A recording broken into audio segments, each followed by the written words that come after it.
करते हैं। एक बादशाह के जमाने में एक शख्स गरीबुल हाल था, बहुत ज्यादा गरीब था, बहुत ज्यादा गरीब था। जरिए माश इतना कि खा पी के सब बराबर, कभी कभी फाका हो। सोचने लगा कोई जैकपॉट लग जाए, कोई माल हाथ आ जाए, कुछ सरमाया मिल जाए। इसी फिक्र में था कि बाजार से गुजर रहा था, कानों में आवाज आई कि अपने वक्त का जो सुल्तान है, बादशाह है, वो खिज़्र अलैहिस्सलाम से मुलाकात करना चाहता है। अगले ने कहा चलो, किस्मत साथ देने लगी। चलो बादशाह के दरबार में चला जा। वो गरीब पहुंचा, वो मुफलिस पहुंचा। कहा बादशाह सलामत, आपकी कोई ख्वाहिश है? कहा हाँ। कहा क्या? कहा खिज़्र अलैहिस्सलाम से मुलाकात करने की तमन्ना है। क्या तमन्ना पूरी होगी? कहा नहीं।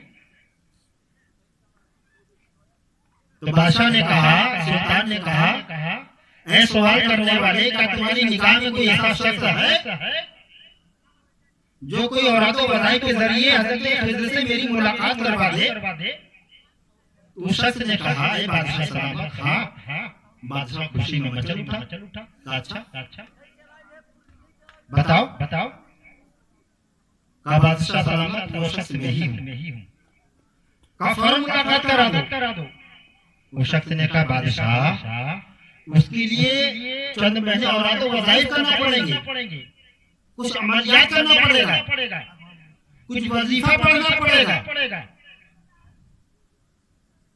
गोशा नशीली इख्तियार करना पड़ेगी। फिर हो सकता है कि ये मामला आपके साथ हो जाए, आपकी आरज़ू, आपकी तमन्ना, आपकी ख्वाहिश पूरी हो जाए। बादशाह ने कहा तो फिर सोचते क्या हो, औरतों वज़ाइफ में मशगूल हो जाओ। तो उस शख्स ने कहा बादशाह सलामत, मैं गरीबुल हाल हूँ, बहुत ज्यादा मुफलिस हूँ। अगर औरतों वज़ाइफ में बैठ गया, गोशा नशीली इख्तियार कर लिया, तो मेरा परिवार का खर्चा चलेगा कैसे? तो बादशाह ने कहा तुम औरतों वज़ाइफ में मशगूल हो जाओ, गोशा नशीली इख्तियार कर लो। तुम्हारे घर के जो अखराजात है वो शाही खजाने से पूरे किए जाएंगे। वो शख्स खुश हो गया, घर में बैठ गया। महीना, 2 महीना, 3 महीना बादशाह इंतजार करता रहा। सिपाहियों को भेजा, कहा बुला लाओ। जब वो शख्स आया, कहा अमल पूरा हुआ? कहने बादशाह सलामत, 3 महीना हो गया मगर अभी अमल पूरा नहीं हुआ। कहा फिर जाके करो। फिर जाके गोशा नशीली इख्तियार किया। एक जमाना गुजरा, एक वक्त गुजरा, बादशाह ने फिर सिपाही को भेजा। फिर दरबार में हाजिर हुआ। बादशाह ने पूछा, वही जवाब, क्योंकि शाही खजाने से उसका घरबार चल रहा था। शाही खजाने से उसके परिवार की परवरिश हो रही थी। बड़ा खुश था। फिर बैठ गया जाकर। फिर चंद दिन का जमाना गुजरा। बादशाह ने फिर बुलाया। आपकी मर्तबा सोचने लगा,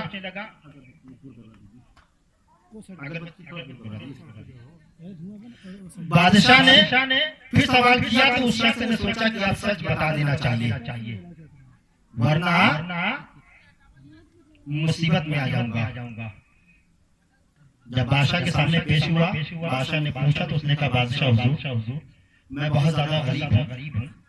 मुफलिसी की वजह से मैंने आपसे बहाना किया। ये 4-6 महीने से जो शाही खजाने से मेरे घर की परवरिश हो रही थी और काफी मालो असबाब जमा हो गया। मेरी मुफलिसी ने मुझे मजबूर किया कि मैंने आपके सामने ऐसी बातें की, वरना मुझे इतना पावर नहीं कि मैं अपने औलादों वज़ाइफ के जरिए खिज़्र अलैहिस्सलाम से आपकी मुलाकात करा सकूं। बादशाह ने कहा सुनो, अगर खिज़्र पैगंबर से मुलाकात न करे तो तुम्हारी गर्दन कलम, तुम्हारा सर तुम्हारे संग सर से जुदा। मजलिस में लोग बैठे हुए थे। बादशाह ने पूछा अपने हवारियों से, अपने मददगारों से, अपने वज़रा से, सिपाहियों से बताओ ऐसे फरेबी और मक्कार शख्स के साथ क्या शुरू करना चाहिए। तो एक शख्स कहने लगा, बादशाह सलामत इसकी गर्दन तलब करवा लेनी चाहिए। ये इस लायक नहीं इसके कांधे पर इसका सर मौजूद रहे। अरे बादशाह से झूठ बोलने की सजा इसे मिलनी चाहिए। बादशाह ने कहा ठीक।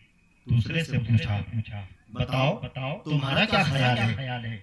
उसने कहा बादशाह हुजूर, अगर इसको सजा न दी गई तो हमारी प्रजा, हमारी रियाया हमारे साथ इसी तरह इस्तेहज़ा और मजाक करेगी और हमारे दरबार का लोग मजाक उड़ाएंगे। लिहाजा इसे सख्त से सख्त सजा दी जानी चाहिए। कहा क्या सजा?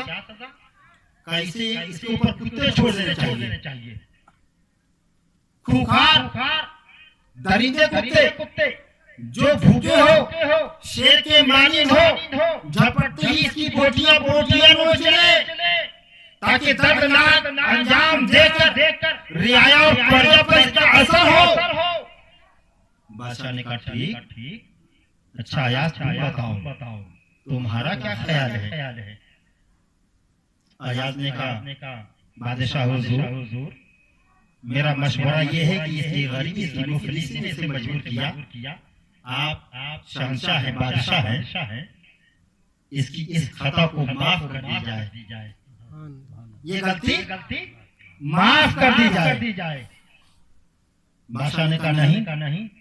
तो अयाज ने कहा अगर खिज़र से मुलाकात हो जाए तो आप इसे माफ कर देंगे। कहा सुनो आपके दरबार में जो सफेद दाढ़ी वाले, नूरानी चेहरे वाले, अजीमुल मर्तबत वाले, अजीमुल रफ़ात वाले बुलंद पाए शख्स जो सामने बैठे हैं, यही खिज़र है।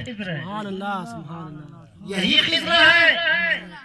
तो नूरानी सूरत वाले ने शख्स ने कहा जब अयाज ने मेरा पर्दा, मेरा राज फाश कर दिया है तो आप सुनो बादशाह, ये अयाज जो है, अयाज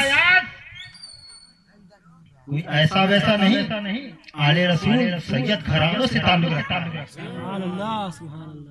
बादशाह ने पूछा खिज़र बताओ इन लोगों ने जो अलग अलग मशवरे दिए तीनों ने, क्या मामला है। तो नूरानी चेहरे वाले ने कहा बादशाह सलामत सुनो, जो पहले शख्स ने कहा इसका सर तन से जुदा कर देना चाहिए। ये कसाई खानदान से ताल्लुक रखता है। इसके सब काटने पीटने वाला सिस्टम था, इसलिए इसने काटने का हुक्म दिया। इसका काटने पीटने वाला सिस्टम था, ये उस खानदान से ताल्लुक रखता है, इसलिए इसने गर्दन काटने का हुक्म दिया। और दूसरा, जिसने कुत्ते से नोचवाने के लिए मशवरा दिया, इसके बाप दादा कुत्तों की रखवाली किया करते थे, इसीलिए इसने कुत्ते का मशवरा दिया। और अयाज औलादे रसूल है, जिन्होंने करबला में जुल्म सितम सहने के बाद भी सब्र का दामन नहीं छोड़ा। तो ये अयाज सैयद घराने से ताल्लुक रखता है। इनके घराने वालों पर जितना जुल्म हुआ उससे ज्यादा इन्होंने सब्र किया। सब्र करना ये आले रसूल की शान शायान है, इसलिए आले रसूल ने ये मशवरा दिया है। तो आप समझ जाइए कि आले रसूल ने जो मशवरा दिया उस पर अमल करें। बादशाह को ये नसीहत बड़ी पसंद आई, बड़ा खुश हुआ और बादशाह ने उस गरीब हाल को माफ कर दिया। समझा आपने कुछ? जो नूरानी चेहरे वाले ने बताया कि पहले शख्स ने जो कहा गर्दन कलम कर दी जाए, दूसरे ने कुत्ते से नोचवाने के मशवरा दिया, क्योंकि उसी खानदान से ताल्लुक रखता था। बिलाशुबा मुझे पहले ने दिया जाए, शादी बारात हो, चाहे बारात का मामला हो, चाहे रखने का मामला हो, जिसकी घर की बहू बेटिया या बीवी सरेआम नाचे, समझ लेना उसकी माँ या उसकी भाभी या उसकी रानी कबायत के खानदान से ताल्लुक रखती है। तभी तो ये नजरिया पैदा हुई। वाह। आप उसको मना न करना। बस इतना कह देना, जरूर तेरे खानदान में कोई कवायद रहा होगा जो सारे आम की नचनिया बनी फिरती है।